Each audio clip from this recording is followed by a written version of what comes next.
आज का जो टॉपिक है वांट हाफ गुणांक, ठीक है ना। वांट हाफ गुणांक को समझना है कि वांट हाफ गुणांक क्या है।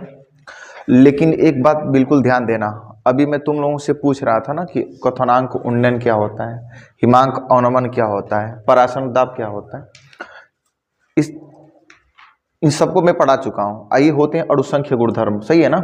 ये क्या होते हैं? अणुसंख्य गुणधर्म। आपको पता है कि अणुसंख्य गुणधर्म क्या होता है? अणुसंख्य गुणधर्म किसे कहते हैं? कि किसी विलयन का वह भौतिक गुण, किसी विलयन का वह भौतिक गुण जिसका मान विलय के कणों की संख्या पर निर्भर करता है। विलय के कणों की संख्या पर निर्भर करता है, प्रकृति पर निर्भर नहीं करता। उसे क्या बोलते हैं? अणुसंख्य गुणधर्म बोलते हैं। कितने होते हैं? तो 4 हो। कौन कौन? वाष्पदाब में आपेक्षिक अवनमन, और दूसरा क्या है? क्वथनांक उन्नयन, तीसरा हिमांक अवनमन, और चौथा क्या है? पराशर दाब। ये चारों पढ़ चुके हैं ना। अब जरा ध्यान से समझना। जो चारों को अच्छी तरह से प्यारे बच्चों समझा है, चारों को अच्छी तरह से पढ़ा है, समझा है, उसके लिए आज का जो टॉपिक होगा वांट हाफ गुणांक समझने में आसानी होगा। और जो ये चारों को पढ़ा ही नहीं है, ये दिक्कत किया कहीं ना कहीं बीच में, तो समझ जाओ कि उसको थोड़ा कम समझ में आएगा, क्योंकि आज का टॉपिक थोड़ा सा डिफिकल्ट है, ठीक है ना। क्यों इसकी जरूरत है, क्या है मामला, पूरे को अच्छी तरह से समझते हैं, ठीक है। वांट हाफ गुणांक। लेकिन एक बात सुनो, वांट हाफ गुणांक को पढ़ने से पहले हम पहले का रिवीजन के तौर पर, ठीक है ना, पहले का आप लोगों को एक बार समझाते हैं, फिर वांट हाफ गुणांक की बात करेंगे और क्यों उसकी जरूरत है उसको समझाते हैं, ठीक है। जल्दी जल्दी समझते हैं। हमने 4 कॉलिगेटिव प्रॉपर्टीज की बात की थी ना।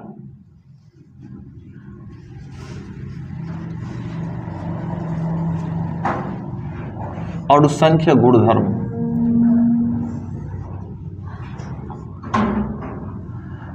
कॉलिगेटिव प्रॉपर्टीज,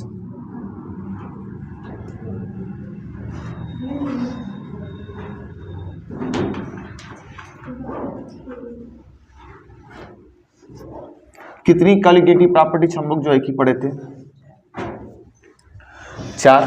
जैसे पहला हम लोग पढ़े थे वाष्प दाब में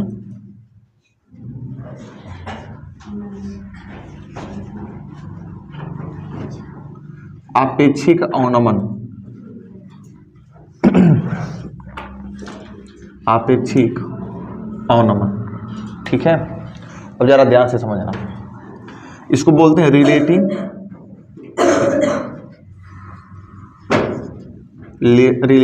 लोअरिंग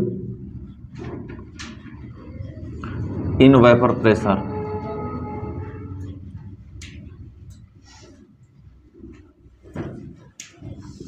ठीक है। Relating lowering in vapour pressure, ये क्या था जरा बताना। इसका सूत्र था P naught of A minus P naught of P of A बटे पी नॉट ऑफ ए बराबर क्या था? मोल फ्रैक्शन ऑफ बी, सही है ना। Mole fraction of B. Mole fraction of B को चाहेंगे तो ऐसे भी लिख सकते हैं, विलय का मोल अंश निकालना है तो विलय का मोल ऊपर हो जाएगा, तो मोल ऑफ बी बटे हो जाएगा N of A plus N of B, ठीक है ना। इसी को बोलते थे हम लोग वाष्प दाब में आपेक्षिक अवनमन। और ये 4 जो अणुसंख्य गुणधर्म है, अणुसंख्य गुणधर्म की संख्या कितनी है? 4, जिनमें से पहले पर वाष्प दाब में आपेक्षिक अवनमन सबसे पहले यही पढ़े थे, और इसको बोलते हैं relating lowering in vapour pressure, वाष्प दाब में आपेक्षिक अवनमन। सर ये इसे अणुसंख्य गुणधर्म क्यों बोलते हैं, जरा ध्यान देना। क्योंकि इसका जो मान है relating lowering in vapour pressure का जो मान है वो किस पर डिपेंड कर रहा है? देखो, विलय की मोलों की संख्या पर या विलय की कणों की संख्या पर। और संबंध कैसा है? समानुपाती का, अनुक्रमानुपाती का। ये जो वाष्प दाब में जो आपेक्षिक अवनमन है बी के प्रोपोर्शनल है, बी के मोल के प्रोपोर्शनल है। बी का मोल जितना ज्यादा होगा, मतलब विलय की कणों की संख्या जितनी ज्यादा होगी उतना ही इसका क्या होगा? मान होगा। समझ में आ रहा नहीं आ रहा है? मतलब ये हुआ, जैसे एक बात बताना, अगर मान लो कि विलय की संख्या, विलय के मोलों की संख्या पहले से दोगुना कर देंगे तो बताओ वाष्प दाब में आपेक्षिक अवनमन कितना गुना हो जाएगा? 2 गुना हो जाएगा। बात समझ पा रहे हो?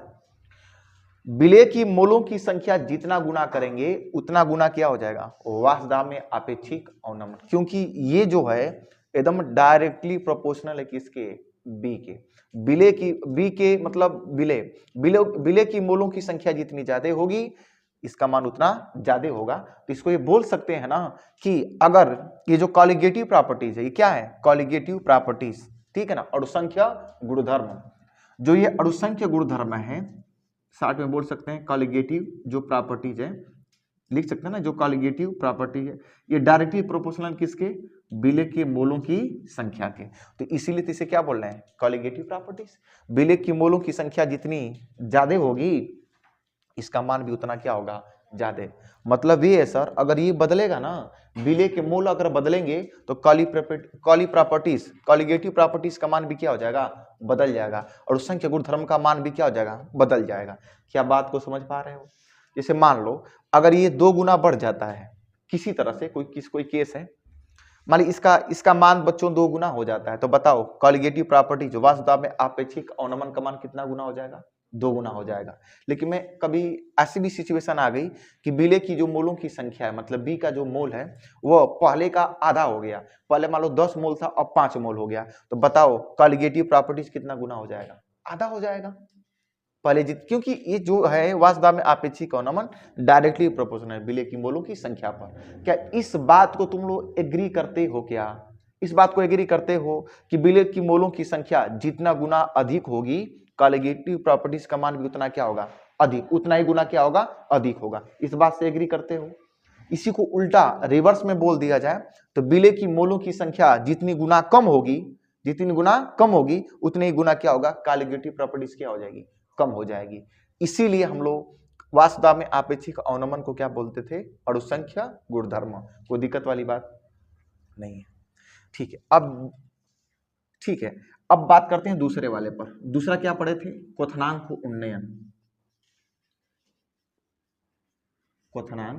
उन्नयन।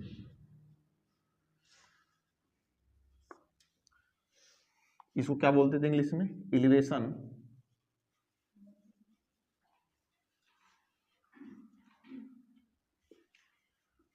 Boiling point.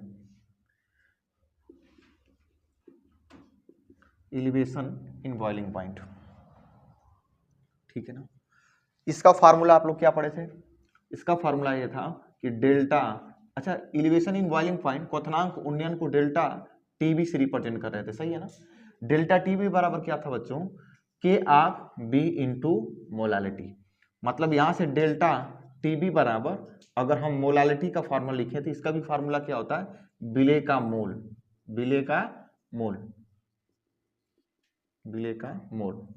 बटे विलायक का द्रव्यमान,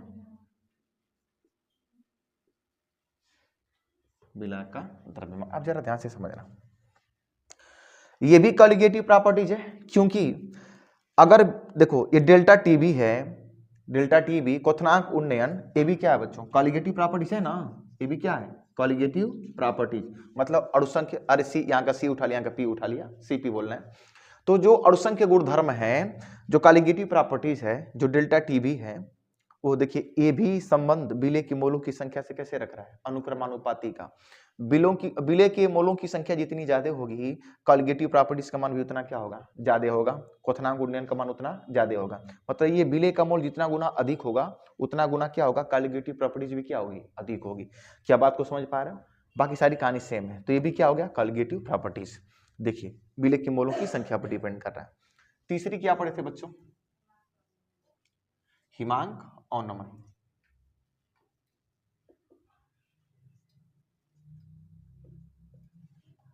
इसको क्या बोल सकते हैं इंग्लिश में? डिप्रेशन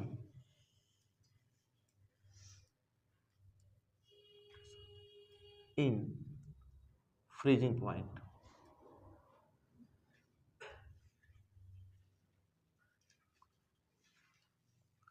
ठीक है, इसका सूत्र क्या होता है? अच्छा, हिमांक अवनमन को रिप्रेजेंट करते हैं डेल्टा टी एफ बराबर के ऑफ एफ इंटू क्या होता है? मोलालिटी।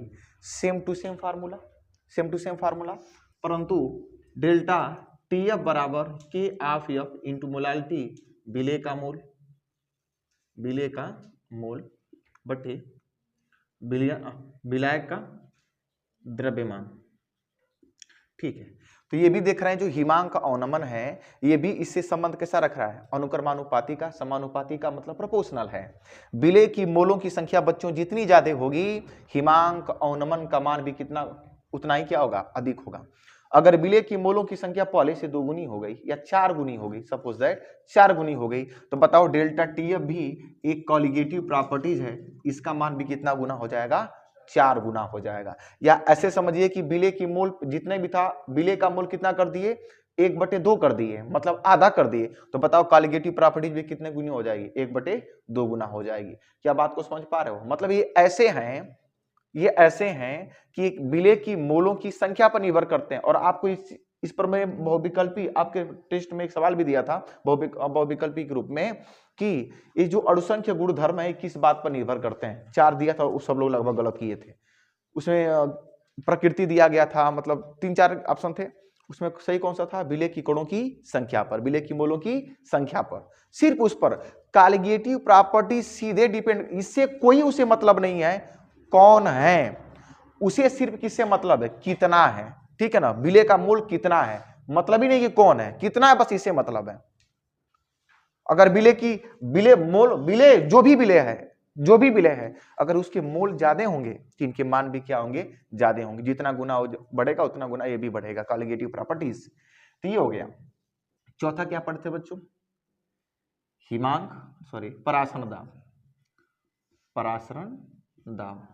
परासरण दाब को प्यारे बच्चों इंग्लिश में क्या बोलते हैं, बताओ क्या बोलते हैं जी, पन्ना पलट, ओस्मोटिक प्रेशर।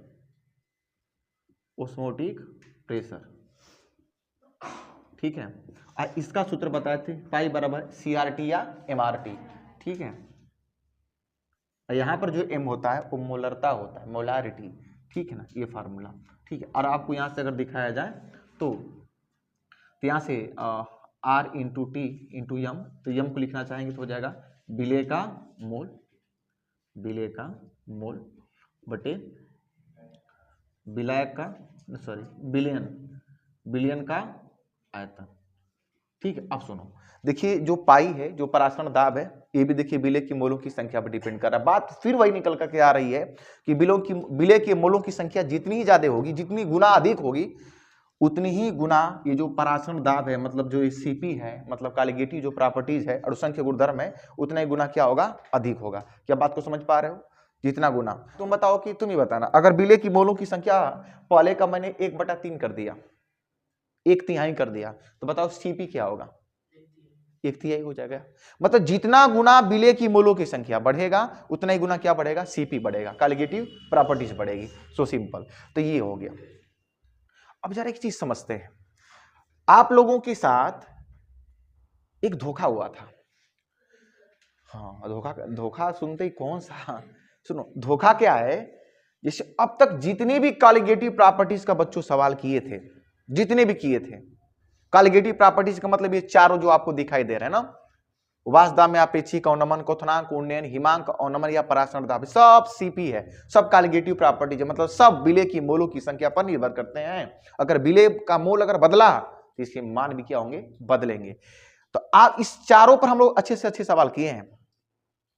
आप लोगों के साथ एक धोखा ये हुआ था कि आपको जब भी विलेय दिया जा रहा था, तो एक विशेष प्रकार का विलेय था, और वो विलेय ऐसा था कि विलयन में डालने के बाद जितना हम लिए थे, अगर मान लीजिए विलेय हमने 1 मोल लिया, विलयन में डालने के बाद क्या होता था, 1 मोल ही रह जाता था, परंतु हमेशा ऐसा होता नहीं है। ठीक है, जैसे एक बात समझिए, जैसे मान लो कि हमने एक एक्सपेरिमेंट किया, और एक्सपेरिमेंट के दौरान मान लो मैं कोई एक सीपी उठाया, सपोज दैट मैंने परासरण दाब को लिया, ठीक है ना, और परासरण दाब पर हमने मान लीजिए एक काम किया, कैलकुलेट किया। कैलकुलेट का मतलब क्या होता है, मतलब गणना किया, ठीक है ना, मतलब फार्मूले से मेरे पास कुछ डाटा दिया हुआ था और हमने कैलकुलेट किया, ठीक है ना। कैलकुलेट किया, और मान लीजिए कोई सीपी उठा लीजिए, सीपी में हमने क्या ले लिया, सपोज दैट परासरण दाब लिया, और परासरण दाब का मान जो बच्चों आ रहा है वो आ रहा है, मान लीजिए कि 4 एटीएम आया।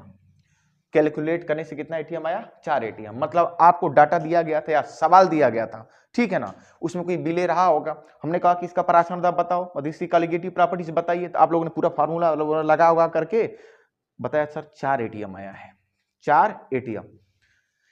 फिर हमने क्या किया, 4 एटीएम आपने कैलकुलेट किया, फिर हमने इसको एक्सपेरिमेंट से देखा, एक्सपेरिमेंट से। अब एक्सपेरिमेंट का मतलब समझ रहे हैं, प्रयोग किया, ठीक है ना, मतलब इसको ऑब्जर्व किया। ऑब्जर्व का मतलब प्रेक्षित, इसको हिंदी में बोलते हैं प्रेक्षित, ठीक है। तो आपको एक बार बताए थे कि देखिए कैलकुलेटेड वैल्यू से ज्यादा जो रियल वैल्यू होती है कौन सी होती है, एक्सपेरिमेंट से, क्योंकि एक्सपेरिमेंट में क्या होता है, एकदम जो चीज है वही सत्य है, मतलब सत्य वैल्यू को बताता है। कैलकुलेशन तो गलत भी हो सकता है ना, हो सकता है कैलकुलेशन में कोई कॉन्सेप्ट छूट भी जाता है, कैलकुलेशन में कोई कॉन्सेप्ट छूट भी जाता है, कुछ स्किप कर देते हैं, तो कैलकुलेटेड से ज्यादा रियल वैल्यू किसकी होती है, एक्सपेरिमेंट की होती है। तो हमने देखा एक्सपेरिमेंट से जब देखा तो इसका जो आया 8 एटीएम का आ गया, दिमाग खराब हो गया एकदम। हमने फार्मूले से किया, मान लो कोई भी एक फार्मूला उठाया, इसको कैलकुलेट किया तो कितना आया, 4 एटीएम का परासरण दाब आया। फिर हमने उसी सेटअप के साथ सारी चीजें वही हैं, टेम्परेचर भी वही है, कंसंट्रेशन भी वही है, बिले भी वही है, सब कुछ वही करके लैब में चले गए, एक्सपेरिमेंट किए, परासरण दाब निकाले। तो वहां पर परासरण दाब कितना आ रहा है, 8 एटीएम, 8 एटीएम का आ रहा है। तो दिमाग एकदम डिस्टर्ब करके रख दी, ये कहां से हो गया। तो ये जो चीज होता है बच्चों, इस बात को एक्सप्लेन करने के लिए हमको पढ़ना पड़ता है वान ठाप गुणांक, इस प्रॉब्लम को सॉल्व करने के लिए। और पहले इसको बताता हूं कि ऐसा हुआ क्या, ठीक है ना। यहां पर मामला है डिसोसिएशन का या एसोसिएशन का। ये 4 एटीएम से 8 एटीएम हुआ है, तो कहीं ना कहीं आपके दिमाग में होना चाहिए सर कब बदल सकता है। हम कॉलिगेटिव प्रॉपर्टीज पढ़े हैं, और हम ये जानते हैं कि जो कॉलिगेटिव प्रॉपर्टीज होती है, जो सीपी होता है, जो अणुसंख्य गुणधर्म होता है, ये बिले की कणों की संख्या पर क्या करता है, निर्भर करता है। इसका मतलब ऐसा हुआ होगा जरूर, बाकी तो सेम है, बिले के साथ धोखा हो सकता है, बिले कुछ दिक्कत कर सकता है। ऐसा तो नहीं हुआ कि मान लीजिए हमने 1 मोल, कोई बिले था, मान लो 1 मोल लिए थे, और 1 मोल का बिलियन में जानने के बाद कितना मोल हो गया, 4 मोल। कितना मोल हो गया, 4 मोल। या कितना, इसके अकॉर्डिंग देखा जाए तो कितना मोल हो गया, 2 मोल। तभी तो 1 मोल का 2 मोल हुआ है, तो अगर बिले की मोलों की संख्या बदलेगी तो उतने गुना में क्या बढ़ेगा, सीपी, और मतलब कॉलिगेटिव प्रॉपर्टीज बढ़ेगी। अगर मान लो 4 एटीएम से 8 एटीएम हुआ है तो कितना गुना बढ़ा है, 2 गुना। इसका मतलब बिले के मूल्य भी कितना गुना बढ़े होंगे, 2 गुना। मतलब कुल मिलाजुलकर कहानी बच्चों ये है कि अब तक जो हम बिले ले रहे थे, या जो भी इलेक्ट्रोलाइट ले रहे थे, इसके पहले जो भी हम लोग बिले ले रहे थे ना, बिले, वो ऐसे बिले थे, वो नॉन इलेक्ट्रोलाइट थे, ऐसे समझो, जो बिले थे वो नॉन इलेक्ट्रोलाइट थे, नॉन इलेक्ट्रोलाइट। अब तुम लोगों से नॉन इलेक्ट्रोलाइट का मतलब, इसी को कई बार कई लोग पूछे हैं, वैद्युत अनुपघट्य, याद है, वैद्युत अनुपघट्य, ठीक है, नॉन इलेक्ट्रोलाइट। जैसे एग्जांपल में क्या लिया गया था, हम लिए थे जैसे कि C6H12O6 ग्लूकोज लिए थे, या चीनी लिए थे C12H22O11, या यूरिया लेते थे NH2CO NH2, या एथिलीन ग्लाइकॉल लेते थे C2H6O2। मतलब जितने भी सवाल हम लोगों ने किया था वो सब क्या था, नॉन इलेक्ट्रोलाइट।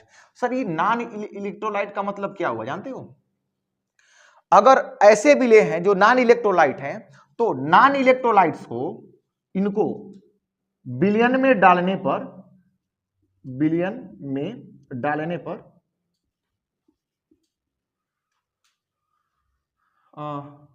संगुणित या वियोजित नहीं होते हैं, वियोजित नहीं होते हैं, ठीक है। मतलब आप जितना मोल लिए हैं बिलियन में डालने के बाद या विलायक में डालने के बाद उसका मोल उतना ही रहेगा, बदलेगा नहीं। अगर मान लो कि हमने ग्लूकोज का 1 मोल लिया तो बिलियन में जाने के बाद कितना मोल रहेगा, 1 ही मोल रहेगा, बदलेगा नहीं। एकदम कांस्टेंट रहेगा, तो इसको बोलते हैं नॉन इलेक्ट्रोलाइट। परंतु कुछ ऐसे भी विलेय होते हैं, कुछ ऐसे भी विलेय होते हैं कि हम लिए कुछ और, हम ले रहे हैं कुछ और, मान लीजिए कोई मोल लिए तो हम जो लिए हैं उसी हिसाब से कैलकुलेट करेंगे, उसकी सब फार्मूले से लगाएंगे, परंतु जब बिलियन में जाएगा ना तो मोल उसका चेंज हो जाएगा। हो सकता है कि मोल घट भी जाए और मोल बढ़ भी जाए, 1 मोल का 2 मोल हो सकता है या 1 मोल का आधा मोल हो सकता है, ऐसा भी होता है। तो ऐसे जो विलेय होते हैं उनको बोलते हैं इलेक्ट्रोलाइट। क्या बोलते हैं? इलेक्ट्रोलाइट बोलते हैं। कोई दिक्कत वाली बात? इलेक्ट्रोलाइट बोलते हैं। जैसे इसके एग्जांपल्स, जैसे जैसे NaCl हो गया, क्या हो गया? NaCl। हम मान लो NaCl का 1 मोल लिया है समझाने के लिए, से सपोज मान लो NaCl का कितना मोल लिए? 1 मोल। NaCl का हमने 1 मोल लिया, तो इसको हमने किस में डाला? मान लीजिए विलायक में डाला या सोल्यूशन में डाला, तो 1 मोल का कितना मोल हो जाता है? ये 2 मोल। एक, क्योंकि वाटर में डालने के बाद मान लीजिए कि इसका ये 100% क्या हो रहा है? डिसोसिएट हो रहा है, डिसोसिएट हो रहा है। 100% डिसोसिएट का मतलब मान लीजिए कि ये बिल्कुल जैसे कि नहीं होता, कभी कभी आप लोग पढ़े होंगे NaCl का क्रिस्टल है तो अच्छी तरह से घुल जाते हैं, पूरा अच्छी तरह से बिखर जाते हैं, और कुछ लोग अच्छी तरह से बिखरते नहीं है, कुछ टुकड़ा उसी में रह जाता है, कुछ मतलब उसमें चीजें रहती हैं, तो उसको बोलते हैं कि जब अच्छी तरह से घुल जा रहा है, अच्छी तरह से अलग हो जा रहा है, दूर दूर हो जा रहे हैं बहुत आयंस इसके, तो बोलते हैं 100% क्या हो गया? डिसोसिएट हो गया, ठीक है ना, अच्छी तरह से टूट चुका है। तो होता क्या है बच्चों, ये NaCl एक ऐसा इलेक्ट्रोलाइट है, एक ऐसा वैद्युत अपघट्य है जो विलयन या विलायक में डालने के बाद ये क्या हो जाता है? ये 1 मोल का, अगर 100% डिसोसिएशन है तो 1 मोल का कितना मोल बन जाएगा? 2 मोल बन जाता है। क्यों? कि 1 मोल Na प्लस बनेगा और 1 मोल Cl बनेगा, तो 1 मोल ये और 1 मोल ये, कितना मोल हो जाएगा? 2 मोल। क्या बात को समझ पा रहे हो? और जब विलेय NaCl रहेगा, जब विलेय NaCl रहेगा तो हम तो भाई कैलकुलेट करेंगे, तो हमको लगा कि 1 मोल है, हमको लगा 1 मोल है, परंतु बिलियन में जाने के बाद कितना मोल हो गया? 2 मोल, सीधे 2 गुना हो गया। तो कॉलिगेटिव प्रॉपर्टीज भी कितनी गुनी हो जाएगी? 2 गुनी हो जाएगी। क्या बात को समझ पा रहे हो? अगर ये जितना गुना घटेगा बढ़ेगा, कॉलिगेटिव प्रॉपर्टी उतनी गुनी क्या होगी? घटेगी बढ़ेगी। ऐसे बहुत सारे एग्जांपल्स हैं। दूसरा जैसे MgCl2 हो गया, जैसे AlCl3 हो गया, जैसे बहुत सारे हैं, कितना जैसे पोटेशियम पर फेरोसाइनाइड हो गया, K4FeCN6, K4FeCN6, ठीक है। ये सब एग्जांपल्स हैं किसके? इलेक्ट्रोलाइट के। मतलब ये हुआ, अगर ये सब अगर विलेय आ जाते हैं, मतलब कुछ विशेष प्रकार के इलेक्ट्रोलाइट्स आएंगे जो विलयन में डालने के बाद या तो डिसोसिएट हो जाएंगे या तो एसोसिएट हो जाएंगे। अभी तो मैं लिखा हूं, जितने भी एग्जांपल लिखा हूं सब डिसोसिएशन का लिखा हूं, कि मान लीजिए जितना भी लेंगे मोलों की संख्या क्या हो जाएगी? अधिक हो जाएगी। हम जितना भी लिए हैं विलयन में डालने के बाद या विलायक में डालने के बाद इनकी संख्या क्या हो जाएगी? बढ़ जाएगी। ये ऐसे एग्जांपल्स हैं। कुछ और भी एग्जांपल हैं जो विलयन में डालने के बाद घट भी जाता है। जैसे एग्जांपल में एसिटिक अम्ल, CH3COOH, एसिटिक अम्ल। जब सॉल्वेंट कौन सा हो? बेंजीन होता है, मैं बताऊंगा अभी। जैसे और भी एग्जांपल हैं C6H5COOH। ये ऐसे हैं जो विलयन या विलायक में डालने के बाद हो सकता है 1 मोल का आधा मोल हो जाए, या ऐसे समझो कि 2 मोल का 1 मोल हो जाए, ऐसे हैं। तो आपको ये समझना है कि जो विलेय होता है, जो सैल्यूट होता है, वो 2 तरह का होता है, एक नॉन इलेक्ट्रोलाइट, दूसरा इलेक्ट्रोलाइट। तो अगर नॉन इलेक्ट्रोलाइट पर सवाल लगाते हैं तो कोई दिक्कत नहीं, कोई भी सीपी उठाइए, कोई भी कॉलिगेटिव प्रॉपर्टी उठाइए, लगाएंगे तो बिल्कुल सही आएगा। परंतु अगर इलेक्ट्रोलाइट इसमें से अगर कोई हुआ तो आपकी जो कैलकुलेटेड वैल्यू होगी वो एक्सपेरिमेंटल वैल्यू के बराबर नहीं आएगी, क्योंकि ये सब ऐसे हैं कि बिलियन में जाने के बाद क्या हो जाएंगे? इनकी मोलों की संख्या क्या हो जाएगी? बदल जाएगी, या तो घट जाएगा या तो बढ़ जाएगा। और आपको पता है कि जब मोलों की संख्या, विलेय की मोलों की संख्या घटेगी या और बढ़ेगी तो सीपी भी क्या होगा? घटेगा या बढ़ेगा। इसमें से कोई भी सीपी उठाइए, कोई भी कॉलिगेटिव प्रॉपर्टीज उठाइए, कोई भी अणुसंख्यक गुणधर्म उठाइए, अगर विलेय बदल रहा है तो ये भी क्या होंगे? बदलेंगे। अगर मोलों की संख्या बढ़ रही है तो सीपी भी क्या हो जाएगा? बढ़ जाएगा। मोलों की संख्या अगर क्या हो रही है? घट रही है, तो सीपी भी क्या हो जाएगा? घट जाएगा। मतलब इस बात को बोल सकते हैं इलेक्ट्रोलाइट के केस में, वैद्युत अपघट्य बोल लीजिए, इसको वैद्युत अनपघट्य, इसको वैद्युत अपघट्य, ठीक है। इलेक्ट्रोलाइट के केस में कभी भी जो ये कैलकुलेटेड कॉलिगेटिव प्रॉपर्टीज होगी, जो कैलकुलेटेड सीपी होगा, ये कभी नहीं किसके बराबर होगा, ऑब्जर्व सीपी के कभी बराबर नहीं होगा, या कम भी हो सकता है या तो ज्यादा, कोई इसमें कम हो जाएगा कोई इसमें ज्यादा हो जाएगा। मतलब इलेक्ट्रोलाइट है तो कभी नहीं कैलकुलेटेड वैल्यू और ऑब्जर्व वैल्यू, मतलब एक्सपेरिमेंटल वैल्यू और कैलकुलेटेड वैल्यू जो निकाले हैं फार्मूले से, ये दोनों कभी बराबर नहीं हो सकते, क्योंकि विलायक में डालने के बाद ये विलय की मोलों की संख्या क्या हो जा रही है, बढ़ जा रही है तो घट जा रही है। अच्छा, विलय की मोलों की संख्या, इसीलिए मैं यहां पर समझा रहा था कि विलय की मोलों की संख्या घटेगी या बढ़ेगी तो सीपी का मान भी घटेगा और बढ़ेगा, यही दिक्कत होती है, यही धोखा हुआ था। अब तक जितने भी सवाल हम लोग किए थे सब इसी के साथ किए थे या इससे रिलेटेड जो रहे होंगे, मतलब ऐसे विलय जिसको विलायक में डालने के बाद या विलयन में डालने के बाद ना ही डिसोसिएट होंगे और ना ही एसोसिएट होंगे। ये जो है एग्जांपल, ये किसके हैं, एसोसिएशन के हैं। एसोसिएशन, सर एसोसिएशन को हिंदी में क्या बोलते हैं, इसका मतलब होता है संगुणन। क्या होता है, संगुणन। संगुणन का मतलब बच्चों ये होता है कि जुट जाते हैं, और ये ऐसे एग्जांपल्स हैं, ये जो एग्जांपल हैं ये किसके हैं, डिसोसिएशन के हैं, डिसोसिएशन के हैं, या इसको विलायक में डालने के बाद ये डिसोसिएट अलग हो जाएंगे, 1 मोल का 2 मोल, 3 मोल का 6 मोल, ऐसे भी हो सकता है। अब इस नेचर पे डिपेंड करता है कौन कैसे टूट रहा है, ठीक है ना। इस तरह से संगुणन का मतलब ये हुआ कि जैसे मान लो कि सपोज दैट कि मान लो कि 2 सेब है, 2 सेब को एक बाल्टी में डाले 1 सेब बन गया। हाँ, समझाने के लिए, ऐसा होता नहीं है, सबके साथ नहीं ऐसा होता है। ये इसको बोलते हैं संगुणन, संयोजित हो जाना, मिल जाना। हमको दो अणु डाले थे, जैसे मान लो एग्जांपल के तौर पर ऐसे समझो, कैसे समझाएं, कुछ कॉलम मोलम, जैसे मान लो मार्कर है, जैसे मान लो कि कोई सॉल्वेंट, कोई सॉल्यूशन है, कोई विलयन है, हम मान लो कि विलय की मोलों की संख्या 2 मोल ली है, डाल दिए, है ना, तो अंदर ऐसा कुछ होगा, कुछ ऐसा होगा, मैं समझाऊंगा क्या होगा, कुछ ऐसा कमाल होने वाला है कि डालने के बाद फिर उसी को निकालेंगे ना, चलो अब निकाल दे, जब निकालेंगे ना तो एक निकलेगा, दोनों आपस में जुड़ जाएंगे। पहले अलग अलग था ऐसे, तो हमको जब अलग अलग था तो मान लो कि कितना मोल था विलय, 2 मोल था, तो हम पूरा कैलकुलेशन करेंगे, कैलकुलेट करेंगे, कैलकुलेट करने के बाद कुछ आया, मान लो कैलकुलेट करने के बाद कुछ आया, मान लो कि कैलकुलेट करने के बाद 4 एटीएम आया, कितना एटीएम, 4 एटीएम। फिर जब उसमें बिलियन में डाले तो कुछ हुआ, कुछ वहां पर कुछ ना कुछ लॉजिक लगा, और जब उसी को फिर निकाल रहे हैं तो निकालेंगे तो मालूम चलेगा कितना मोल बन जाएगा, 1 मोल। 2 मोल का कितना मोल बन गया था, 1 मोल। तो ऐसे केस में इसको बोलते हैं एसोसिएशन का होना, संगुणित का होना। क्या होना, संगुणित का होना, कोई दिक्कत वाली बात नहीं है। ऐसे केस में जब देखेंगे कैलकुलेटेड वैल्यू और एक्सपेरिमेंटल वैल्यू तो कभी बराबर नहीं आएगी। समझ में, संगुणन समझ में आया सबको, ठीक है, जुड़ जाना, अंदर क्या हो जाएगा, जुड़ जाएगा, संगुणन। वियोजन का क्या हुआ, वियोजन का मतलब ये हुआ कि कोई मॉलिक्यूल्स है, कोई मॉलिक्यूल्स ऐसे, कोई ऐसे मॉलिक्यूल्स है, मान लीजिए कोई ऐसे मॉलिक्यूल्स है, विलय पहले ही हम लोगों ने मान लो ये 1 मोल, कितना मोल है, 1 मोल, 1 मोल पर हमने कैलकुलेट किया, जो भी वैल्यू आई है, मान लो 4 एटीएम आया है, ठीक है, 4 एटीएम। फिर जब इसको बिलियन में डाले तो पता नहीं कुछ ऐसा हुआ कि 1 मोल का क्या हो गया, 2 मोल हो गया।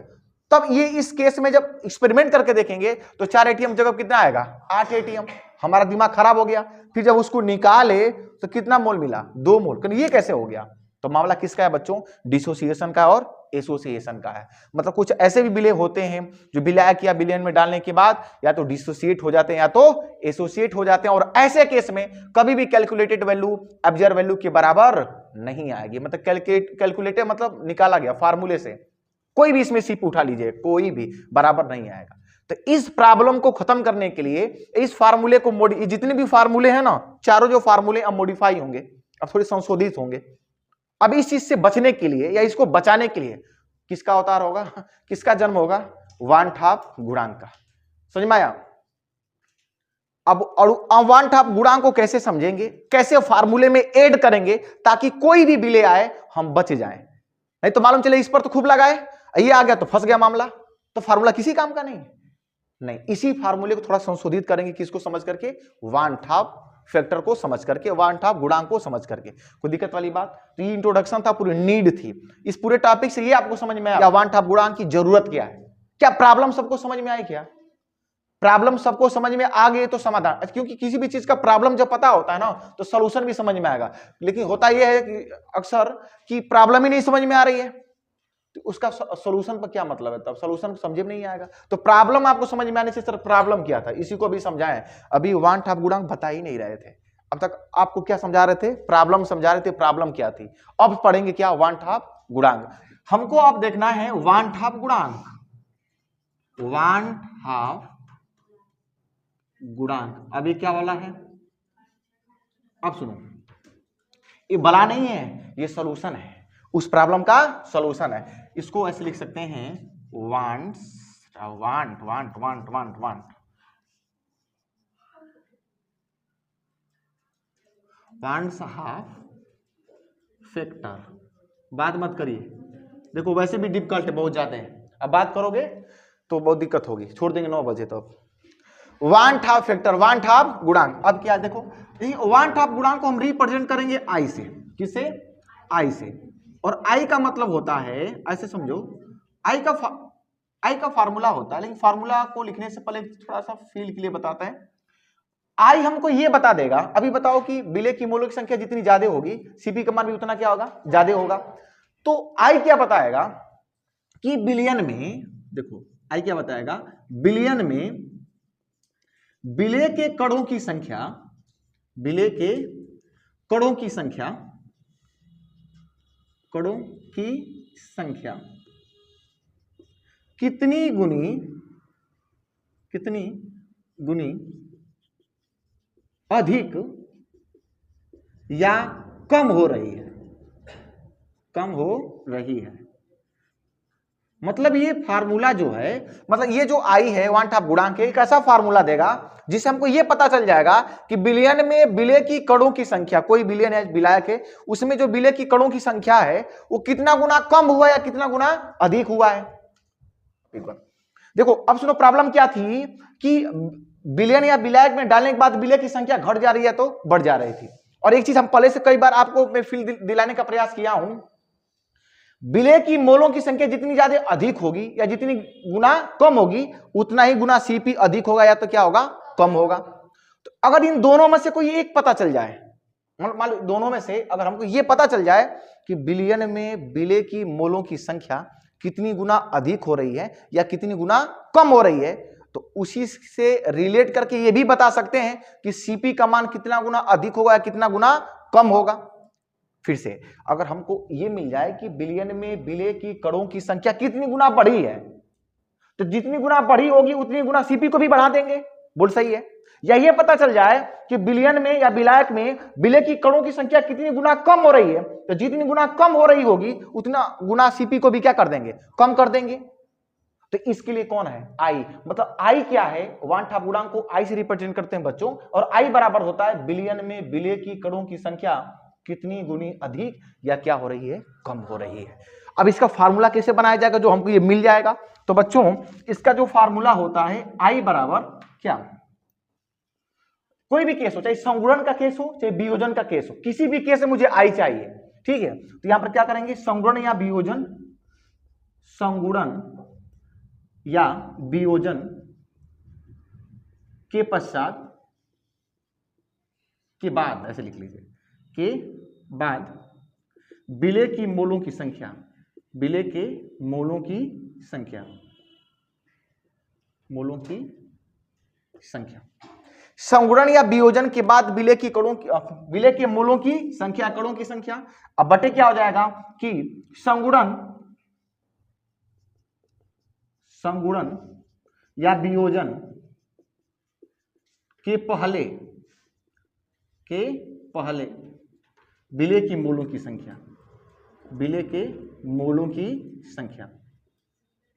जरा ध्यान से समझना सर, ये फार्मूला हमको क्या दे देगा, आई दे देगा। और आई का मतलब क्या हो जाएगा बच्चों, हमें ये बता देगा कि बिलियन में कितना गुना विलय की मोलों की संख्या बढ़ा या घटा है। अभी मैं इसको समझा भी रहा हूं, इस फार्मूले को भी एग्जांपल से समझा भी रहे हैं। जैसे मान लो बच्चों आई क्या है, संगुणन या वियोजन, केस कोई हो।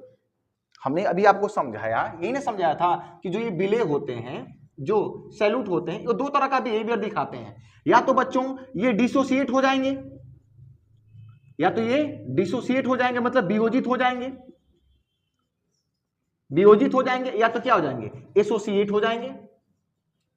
एसोसिएट का मतलब क्या हो जाएंगे, संगुणित हो जाएंगे, बात समझ पा रहे हो? क्या हो जाएंगे? संगुणित हो जाएंगे। मतलब हो सकता है डिसोसिएशन का मतलब 1 मोल का 2 मोल बन जाता है, और एसोसिएशन का मतलब 2 मोल का 1 मोल हो जाता है, या 1 मोल का आधा हो जाता है।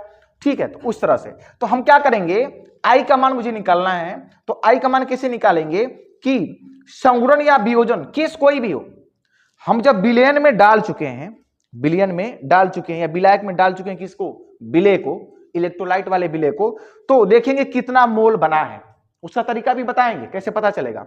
हम देखेंगे कितना मोल बना है विलयन में डालने के बाद। सुनो ध्यान से, विलय को जब विलयन या विलायक में डालेंगे तो यहां पर मोल की संख्या, विलय की मोलों की संख्या चेंज होगी, या तो बढ़ेगा या तो घटेगा। तो देखेंगे को बना है, सर ये 1 मोल लिए थे 4 मोल बन गया है, तो ये जो 4 मोल बना है ये क्या है? ऊपर रखेंगे। क्या रखेंगे? ऊपर। लिखेंगे संगुणन, कोई भी केस हो, चाहे संगुणन का चाहे वियोजन का, उसमें कितना मोल दिखाई दे रहा है विलय का? 4 मोल, तो आप लिखेंगे 4 ऊपर। तो ये मैं लिखा हूं कि संगुणन या वियोजन के बाद विलयन में या विलायक में विलय को डालने के बाद देखो कितना आया विलय, तो मालूम चला कि संगुणन या वियोजन के बाद विलय की मोलों की संख्या, विलय की मोलों की संख्या बटे संगुणन या वियोजन के पहले विलय की मोलों की संख्या। मतलब पहले कितना था, जैसे एग्जांपल के तौर पर ऐसे समझो बच्चों, हमने NaCl लिया था, उसका 1 मोल लिया था। कितना मोल? 1 मोल। तो 1 मोल लिया, हमने डाला सॉल्वेंट में, सॉल्वेंट डालने के बाद पूरा बढ़िया से घुल गया। देखिए जब बाद में देखिए को मोल है जी, तो कह रहा कि सर 2 मोल, विलयन चिल्ला रहा कि 2 मोल हुआ। अच्छा 2 मोल हो गया, तब तो Cp हमारा इसके बराबर नहीं होगा, तो उस चीज को बराबर करने के लिए क्या करना पड़ेगा? आई निकालना पड़ेगा। तो आई का मान कैसे निकलेगा? कितना तू बता रहा है? 2 मोल, तो 2 को कहां रखेंगे? ऊपर। अब पहले कितना लिए थे? 1 मोल, तो 1 का रखेंगे। अब पढ़ोगे तो समझ में आना चाहिए कि संगुणन या वियोजन के बाद, उसके बाद जो कहानी घटनी थी उसके बाद, विलयन के बाद, तो संगुणन या वियोजन के बाद विलय की मोलों की संख्या। अब पहले कितना लिए थे संगुणन या वियोजन के पहले, यहां पर पहले का मतलब जब डाले नहीं तब कहानी, और ये बाद वाला मतलब डालने के बाद कहानी। तो वही संगुणन या वियोजन के बाद विलय की मोलों की संख्या, संगुणन या वियोजन के पहले विलय की मोलों की संख्या। बोलो समझ में आ रहा है? ये क्या देगा हमें? आई। अगर आई हमको मिल जाता है, अगर आई अगर हमको मिल जाता है, तो आई अगर मिल जाएगा तो हम उसी के अनुसार ये भी बता देंगे कि Cp घटेगा कि बढ़ेगा। अगर मान लो कि आई हमको क्या बता रहा है कि विलयन में विलय की कणों की संख्या कितनी गुना अधिक हुई है या कितनी गुना कम हो रही है। एग्जाम्पल के तौर पर मान लीजिए अगर उसकी संख्या 2 गुनी हुई है तो Cp भी कितना हुआ होगा? 2 गुना हुआ होगा। समझ पा रहे हो तुम लोग? तो अब आपको समझाते हैं एग्जाम्पल लेकर के, किसका? डिसोसिएशन का।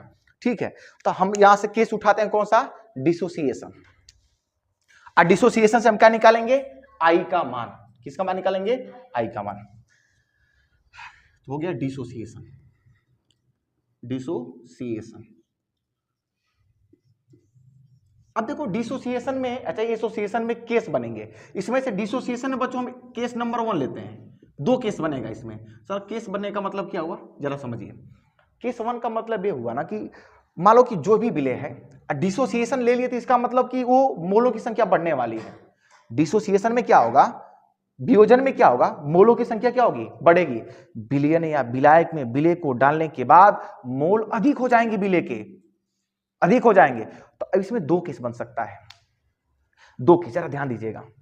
जैसे मान लो, जो अभी एक एग्जांपल देने वाला हूं, इस एग्जांपल का संबंध इससे बिल्कुल भी नहीं है, लेकिन समझाने के लिए। जैसे मान लो कि जैसे हम लोग यहाँ भाई ग्रामीण क्षेत्र से भेली उली खूब खाते होते हैं ना, तो मान लो भेली लिए, हम मान लीजिए पानी में डाल दिए, पानी में डाल दिए, तो पानी में डालने के बाद अब 2 केस हो सकता है। या तो भेली अच्छी तरह से घुल जाए पानी में, एकदम कोई दिखाई नहीं दे रहा है ना, अच्छी तरह से घुल गया, सब कंसंट्रेशन एक जैसा हो गया।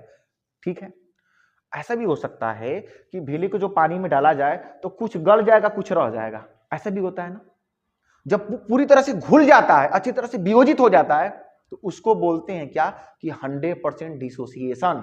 ये अच्छी तरह से वियोजित हो गया, इसका 100% डिसोसिएशन हो गया, डिसोसिएट हो गया भेली। बोलो समझ में आया कि नहीं आया? हो सकता है कि जब भेली थोड़ा रह जाएगा तो बोलेंगे सर पूरा नहीं गला है, कुछ गला है और कुछ है, तो इसको बोलते हैं पार्शियल डिसोसिएशन। आंशिक रूप से डिसोसिएट हुआ है, आंशिक रूप से गला है, आंशिक रूप से वियोजित हुआ है। तो इसमें कितने केस बनेंगे? 2 केस। एक केस तो ये होगा कि पूरी अच्छी तरह से घुल जाए, अच्छी तरह से घुल जाए, टूट जाए, जो भी है।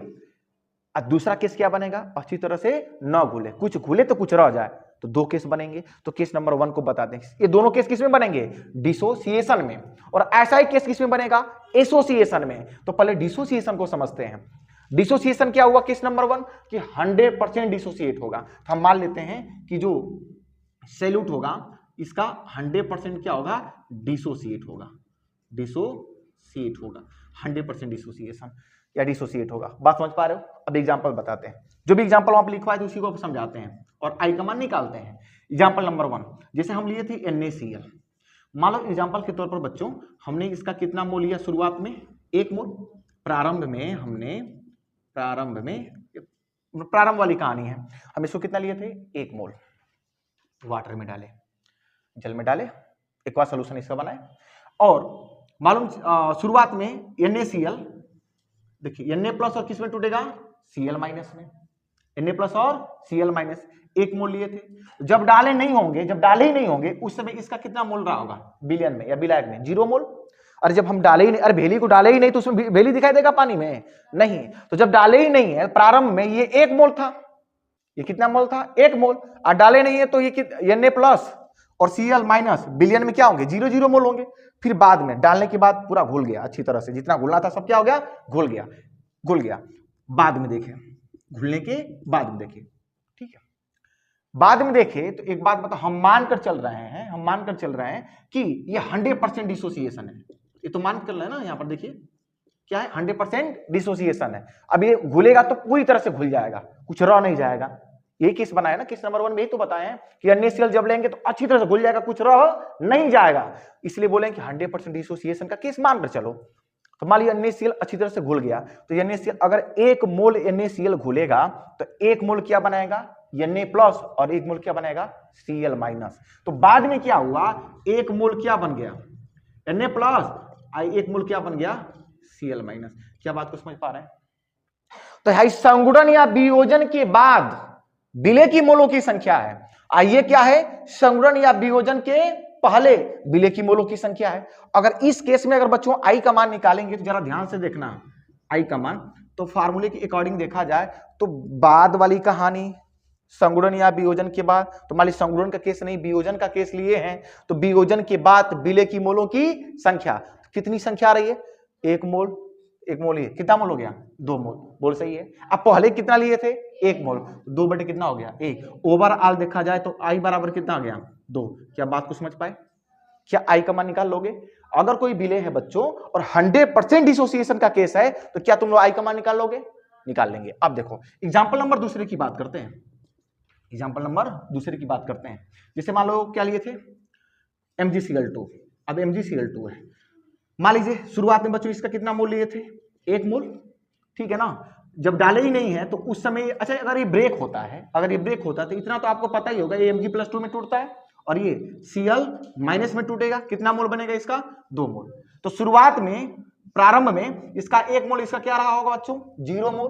फिर कुछ समय के बाद जितना घुलना था घुल गया, अच्छी तरह से घुल गया है, डिसोसिएट हो गया है, तो 1 मोल का Mg कितना बनेगा, 1 मोल, बोल सही है।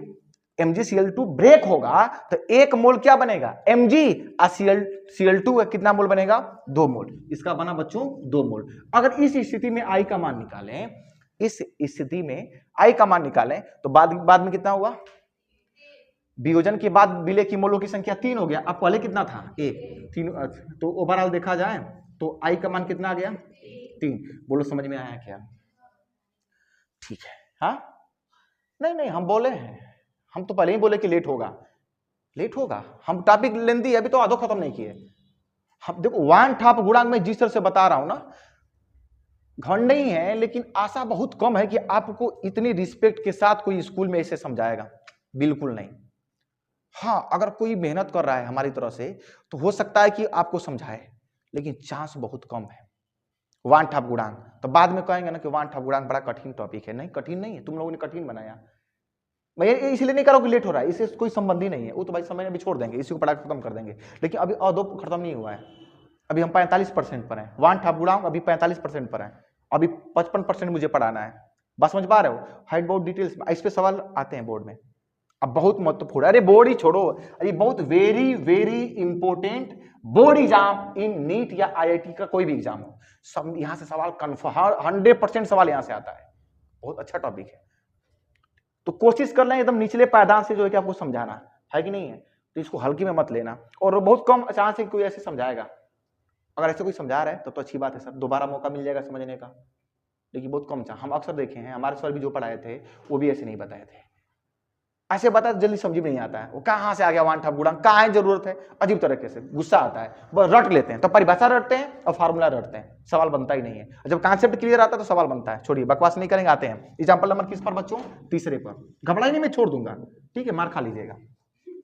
एग्जाम्पल नंबर 3, मान लीजिए डिसोसिएशन का एग्जाम्पल कौन सा लिए थे, AlCl3, जैसे AlCl3 है एल्युमिनियम क्लोराइड, ठीक है, मान लीजिए AlCl3 में, अच्छा केस हम मान कर चलेंगे कौन सा केस है, 100% डिसोसिएशन, अच्छी तरह घुल जा रहा है, ठीक है। मान लीजिए शुरुआत में इसका कितना मोल लिए थे बच्चों, 1 मोल, जब शुरुआत में 1 मोल है, जब डाले ही नहीं है, अच्छा ब्रेक कितने मोल में होगा, 1 मोल एल बनेगा, और क्लोरीन कितना मोल बनेगा, 3 मोल। शुरुआत में तो 0 मोल रहे होंगे, अच्छी तरह से घुलने के बाद में क्या होगा, ये 1 मोल का ये कितना मोल बनेगा, अगर 1 मोल अगर ये डिसोसिएट होता है तो एल्युमिनियम कितना मोल बनेगा, 1 मोल, और क्लोरीन का कितना मोल, 3 मोल, तो यहां से बना 3 मोल। और मैं आशा करता हूं यहां से आई का मान निकालेंगे कितना हो जाएगा, 4/A, मतलब आई का मान कितना हो गया, 4। क्या बात को समझ पा रहे हो, क्या बात को समझ पा रहे हो, ठीक है, ठीक है। और क्या एग्जाम्पल लिखे थे, चौथा एग्जाम्पल डिसोसिएशन का, डिसोसिएशन का चौथा एग्जाम्पल कौन सा था, K4 लिखिए, K4FeCN6, कोई दिक्कत वाली बात, पोटेशियम फेरोसाइनाइड, ये कोऑर्डिनेशन कंपाउंड है, इसको पढ़ेंगे, है सिलेबस में इस तरह का कॉम्प्लेक्स। आइए मान लीजिए अगर इसको अगर देखा जाए K4FeCN6, ठीक है ना, ऐसे अगर इसको मान लीजिए शुरुआत में कितना मोल हमने लिया, 1 मोल, हमने कितना लिया, 1 मोल, किसी मान लीजिए वाटर में डालने के बाद इसका जब एक्वा सॉल्यूशन बनाए, जली विलयन बनाए तो टूट जाएगा, और हम मान कर चलें कि डिसोसिएशन इसका 100% है, तो ऐसे केस में प्यारे बच्चों ये टूटेगा, पोटेशियम कितना है, 4 है, तो कितना K+ मिलेगा, 4, और ये जो मिलेगा फेरोसाइनाइड ये टूटता नहीं है, ये एक ही मिलेगा, तो हो जाएगा यहाँ पर FeCN6, तो कितना चार्ज, -4 चार्ज, 1 मिलेगा, ठीक है। शुरुआत में कितना रहा, 0, 1 मोल, डिसोसिएट हो जाने के बाद कुछ समय के बाद प्यारे बच्चों ये कितना मोल मिलेगा, 4 मोल, और ये कितना मोल, 1 मोल। अगर मैं कहूं इस केस में जरा बताना आई का मान कितना होगा, तो कितना हो जाएगा, 4 1 5, 5/1, आई बराबर कितना आ गया। आप लोग देखेंगे कि 100% डिसोसिएशन के केस में अगर डिसोसिएशन हो रहा है तो हमेशा जो आई का मान आएगा वो 1 से क्या आएगा, बड़ा आएगा। देखो आ रहा नहीं आ रहा है, ऐसा कोई एग्जाम्पल नहीं है जिसमें आई का मान 1 से कम है। तो ये बात जरा ध्यान देना कि ये 100 डिसोसिएशन के केस में प्यारे बच्चों 100% डिसोसिएशन के केस में क्या होगा, आई का जो मान होगा हमेशा 1 से क्या होगा, बड़ा होगा। बोलो सही है, कोई दिक्कत वाली बात, ठीक है। तो ये रहा, अब इसमें बहुत सारी चीजें इसमें हैं, परंतु ज्यादा ओवरडोज नहीं दिया जाएगा, जाइए कोई दिक्कत नहीं है। हाँ उतार लीजिए चाहे जो भी है।